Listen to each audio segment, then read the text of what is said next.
কিন্তু যুবক অবস্থায় বাপরে চুলের স্টাইল আর কি তার জামার পোশাকের ঢং, মনে হচ্ছে ওর মতো লার সাহেব কেউ নাই, ওর মতো লার সাহেব আর কেউ নাই। ও বিদেশ খাটা লোক। ভাই তোমাকে বলছি, বিদেশ খাটার লোকের টেম্পার যে এতটা, 3 মাস বিদেশ থাকবে ও, যে আবার যখন বাড়ি আসবে, ঈদের মার্কেটে আসবে, তখন এখন বাইক বের করে নেবে ও, আর ছিঁড়া প্যান্ট পরে নেবে। ছিঁড়া প্যান্টের দিকে চলে, ওই ছিঁড়া প্যান্ট পরবে। আর কি তার মনে হচ্ছে পাইলট বসেছে, ও পাইলট। এমন ভাবে গাড়ি ছাড়ে, ধোঁয়াকে ধোঁয়া দিয়ে উড়িয়ে দেয়। যৌবন বয়সে তার পাওয়ার টেম্পারেচার, কিন্তু ওই টেম্পারেচার আল্লাহ বলবেন কোন টেম্পারেচারে তোমার যৌবনটাকে তুমি কাটিয়েছো, এই হিসাবটা তুমি আমাকে বুঝিয়ে দাও। পারবেন তো? যৌবন বয়সে মুসল্লি পাওয়া যায় না, বুড়াতিকালের মুসল্লি পাওয়া যায়। আপনাকে এদিকে ভালো বলে আমাদের ওই মসজিদগুলোতে ইয়ং ছেলে নাই, সব কটা দাড়ি পেকে আছে, চাচা টাইপের বয়স, ইয়ং বয়সও নাই। ও চাচাকে বলছি, চাচা নামাজ কখন থেকে? ভাতিজা ধর্ম কিছুদিন থেকে। যেদিন থেকে ওর হাত পা লুস লুস হয়ে গেছে, হ্যাংলা ভুংলা হয়ে গেছে, আর পারে না, মরদ নেই, বলছে দাড়িটি ছেড়ে দিলাম। আর কে দেখবে? শরীরের খিসমিসের অবস্থা কে আর দেখে? আরে বুড়াতি কালে দাড়ি ছাড়া সহজ, ইয়ং বয়সে দাড়ি ছাড়া তো সহজ নয়। মা বলবে এক তাড়াতাড়ি বুড়িয়ে গেলি নাকি, দাড়ি ছাড়ছিস? বিবি বলবে হাজি তুমি এত তাড়াতাড়ি চাচা হচ্ছ নাকি, দাড়ি ছেড়ে বসে আছো? সব দিকই জ্বালা, কিন্তু ইয়ং বয়সটা এত গুরুত্বপূর্ণ যে আপনাকে সেদিন বুঝিয়ে দিতে হবে। এই জন্য বিষ্ণু বলছেন ইকতানিন খামসান ক্বাবলা খামসিন, 5টা জিনিস আসার আগে তোমরা 5টা জিনিসকে মূল্যায়ন করো, প্রাধান্য দাও।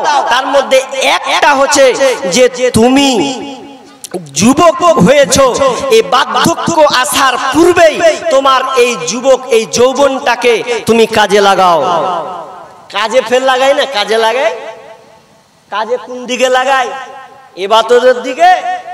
এখন তো বর্তমান হয়ে গেছে মোবাইল। এখন বেশিরভাগ যুবকরা, চাচারা হয়তো ভাষাটা বুঝবে না, বেশিরভাগ ছেলেরা এখন কাজে লাগায় মোবাইলের দিকে। ওর বয়স হয়ে গেছে 25-26, গার্লফ্রেন্ডের অভাব নাই। এত গার্লফ্রেন্ড কোথা থেকে আসে? যৌবনের দাম আছে না, যৌবনের পাওয়ার আছে না। অথচ মুসাব বিন উমাইর এমন একজন সাহাবী, যেই সাহাবীর শহীদ হওয়া ছিল উহুদের ময়দানে, শহীদ হয়েছেন, হাত কাটা, বাম হাত কাটা, পতাকাকে ধরে আছেন, বুকে জাপটে নিয়ে আছেন, এই পতাকা পড়তে দিব না, অন্য কন্ট্রোল করলো, মারা গেলেন। জানাজা হচ্ছে, যখন দাফন করা হচ্ছে মুসাব বিন উমাইরকে, যখন দাফন করা হচ্ছে, বইটা পড়ছিলাম ডক্টর আসাদুল্লাহিল গালিব, তার বইয়ে তিনি সিরাতুর রাসূল, সেই বইটাতে লিখছেন যে তার যখন তিনি মারা যান, দাফন হয় মুসাব বিন উমাইর, তখন তার কাফনের কাপড় জুটেনি। মাথা ঢাকছে তো পা উদাম, পা ঢাকছে তো মাথা উদাম। কিন্তু লোকটার পরিচয় জানেন? লোকটার পরিচয় আপনার জানা আছে? মুসাব বিন উমাইর একজন সম্ভ্রান্ত পরিবারের বিশাল হাই লেভেলের একজন মানুষ। আরে মুকেশ আম্বানি পর্যন্ত ফেল হয়ে যাবে। মুকেশ আম্বানির ব্যাপারে আপনাদের ধারণা আছে তো? মুকেশ আম্বানিও ফেল। এই মুসাব বিন উমাইর এতটা পয়সাওয়ালা ছিলেন, তাকে এতটা ভালোবাসতেন, যখন ইসলাম গ্রহণ করেননি, তার পরনে যে পোশাকটা পরতেন, এই পোশাকটা হচ্ছে 200 দিরহামের। 200 দিরহাম দাম জানেন?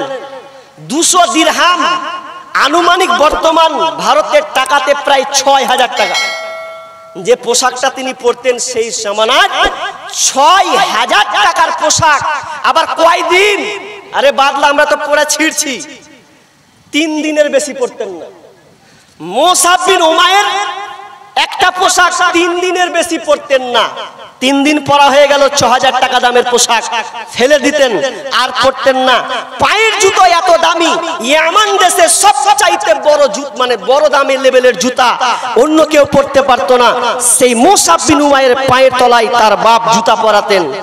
এত সম্পদ, এমন আতর ব্যবহার করতেন যে আতর ব্যবহার করে রাস্তা দিয়ে যেতেন, তো রাস্তায় কিছুক্ষণ যাওয়া হয়ে গেছে, সুগন্ধি ছড়তেই আছে, বলতো কে গেল না, তো মুসাব বিন উমাইর রাস্তা দিয়ে গেছে। এত প্রতাপশালী লোক, অথচ দেখেন ভোগ বিলাসী বাপ মাকে ছেড়ে দিল। মা বলছে দেখ মোহাম্মদের ধর্ম মানিস না, এখনো সময় আছে। মা খুব পাকা শিয়ানা ছিলেন, এত ভয়ঙ্কর, গোপনে ইসলাম গ্রহণ, মাকে দেখে খুব ভয় করতেন, না জানি মা অনেক কিছু করে দিতে পারে।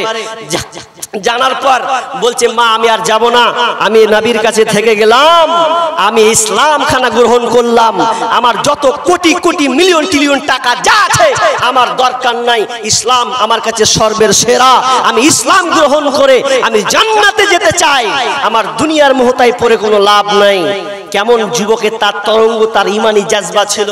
আর আজকে বর্তমানে আমাদের যুবক ভাইয়েরা আল্লাহ আল্লাহ 24-25 বছরের জিন্দেগানি পার হয়ে গেছে, এখন পর্যন্ত মসজিদের কোনো খবর নাই, টাকা নিয়ে হুটুল ঘুরে বেড়াচ্ছে।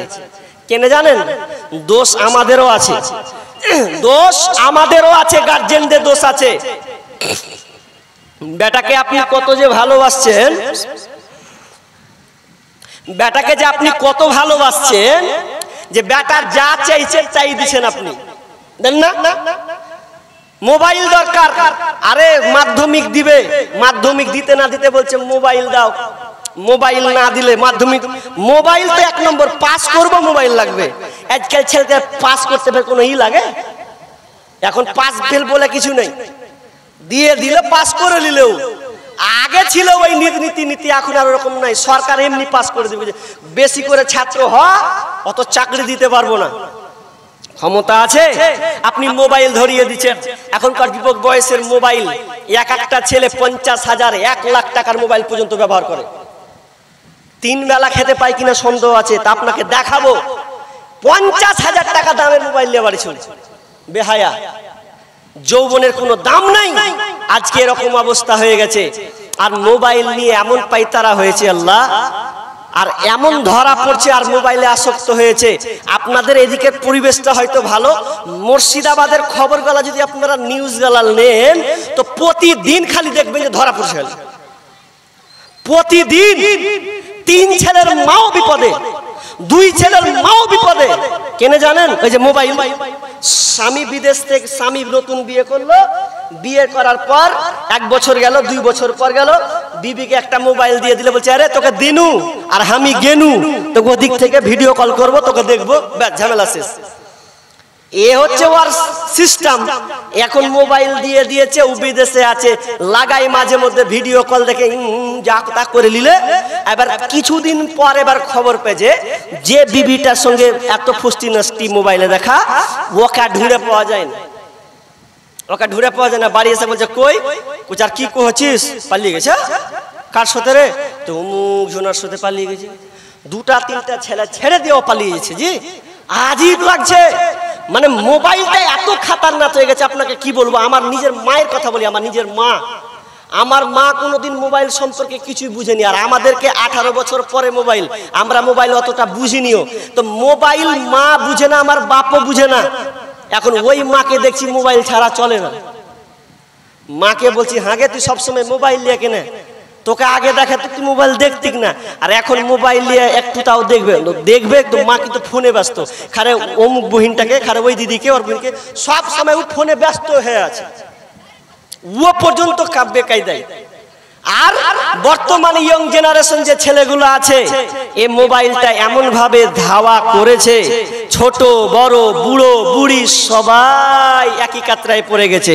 জামানা মোবাইলে খাইছে, জামানা ফেসবুকে খাইছে।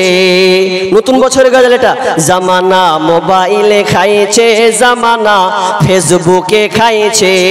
অল্প বয়সের ছেলে মেয়ে প্রেমে জড়াইছে, জামানা মোবাইলে খাইছে জামানা, ফেসবুকে খাইছে জামানা, মোবাইলে খাইছে জামানা, ফেসবুকে খাইছে। সকাল বেলা বাবা বলে যাস রে কোথায়, বাবার কথা শোনার মতো সময় যে আর নাই। বৈকাল বেলা বাবা বলে যাস রে কোথায়, বাবার কথা শোনার মতো সময় যে আর নাই। তাই রাস্তার পাশে বসে বসে ওরা রাস্তার পাশে বসে বসে ফ্রি ফায়ার খেলছে জামানা, মোবাইলে খাইছে জামানা, ফেসবুকে খাইছে জামানা, মোবাইলে খাইছে জামানা, ফেসবুকে খাইছে। অল্প বয়সের ছেলে মেয়ে প্রেমে জড়াইছে জামানা, মোবাইলে খাইছে জামানা, ফেসবুকে খাইছে জামানা, মোবাইলে খাইছে জামানা, ফেসবুকে খাইছে। বিবাহিতা মেয়ে যখন ফেসবুকে ঢুকে, হ্যান্ডসাম ছেলে দেখে সে তো প্রেমে পড়ে।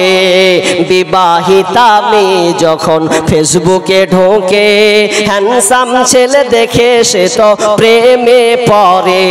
আর স্বামী সন্তান সব ছাড়িয়া, স্বামী সন্তান সব ছাড়িয়া নতুন প্রেমিককে চাইছে জামানা, মোবাইলে খাইছে জামানা, ফেসবুকে খাইছে জামানা, মোবাইলে খাইছে জামানা, মেসেঞ্জারে খাইছে। রাতের বেলা একা একা ঘুম যে আসে না, মেসেঞ্জারে না পাইলে বন্ধু ভালো লাগে না। রাতের বেলা একা একা ঘুম যে আসে না, মেসেঞ্জারে না পাইলে বন্ধু ভালো লাগে না। তাই তো এখন মা বাবারা, তাই তো এখন মা বাবারা ভীষণ টেনশনে পড়েছে জামানা, মোবাইলে খাইছে জামানা, ফেসবুকে খাইছে। অল্প বয়সের ছেলে মেয়ে প্রেমে জড়াইছে জামানা, মোবাইলে খাইছে জামানা, ফেসবুকে খাইছে। বিষ্ণু বলছেন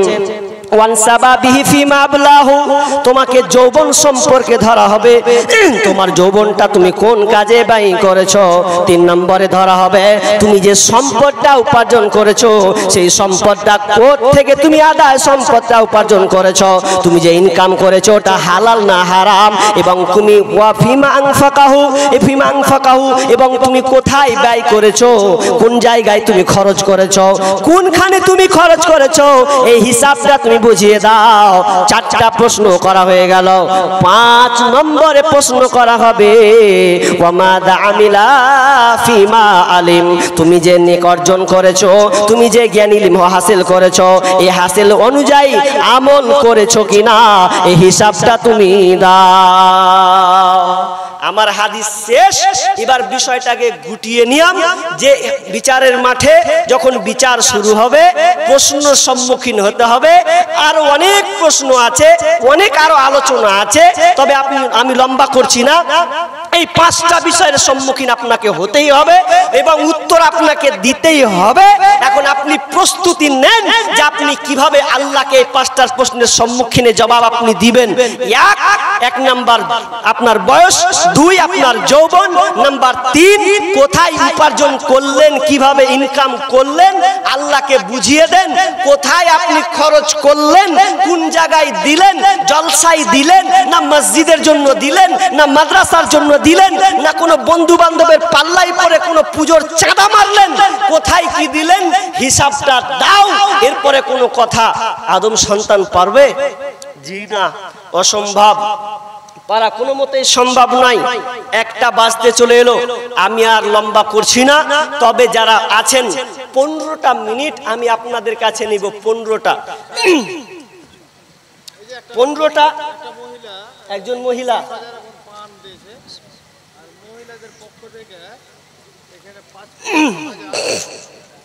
টাকা কতটি আছে? টাকা 10,000 টাকা আছে। আর একটা, এটা সোনা তো নাকি, সোনার একটা নকেট, মালার সম্ভবত নকেট আছে, তাহলে 10,000 আর একটা সোনার নকেট দেওয়া হয়েছে। বলেন ফাটাফাট। আর এটা মেয়েদের তরফ থেকে, আমার চাপার আগে না পরে গেলে ও আগি হয়েছে এটা মনে হচ্ছে। কতটি আছে? 55,625 টাকা। এটি 55,625 টাকা। এটি আমার হাতে দেখছেন। আর একজন মহিলা মেয়ে মহল থেকে একজনই 10,000 টাকা, সাথে আবার এটা সোনা আছে, না জানি যে কতটা হবে আল্লাহ জানে। আর একজন 10,000 টাকা দিয়েছেন। আল্লাহ, শেষের বেলায় এই দানগুলো কয়েক গুটি এসেছেন। আপনারা অন্তত আমিন বলবেন, আমি তাদের জন্য খাস করে দোয়া করব। আর এলে কি লেখলে? খলিলুর রহমান বিড়লা নাকি সিমেন্ট, বিড়লা সিমেন্ট ডিস্ট্রিবিউটর। ও আচ্ছা, দোকানদার নাকি, মালদা নাকি বাড়ি। উনি 20,000 টাকা এই মাদ্রাসার জন্য দিয়েছেন। আল্লাহুম্মা সাল্লি আলাইহি, আল্লাহুম্মা বারিক আলাইহি। আরো আছে আসিরউদ্দিন মাস্টার, তাই তো, তিনি দান দিয়েছেন 10,000 না 10,000 টাকা দিয়েছেন। আল্লাহুম্মা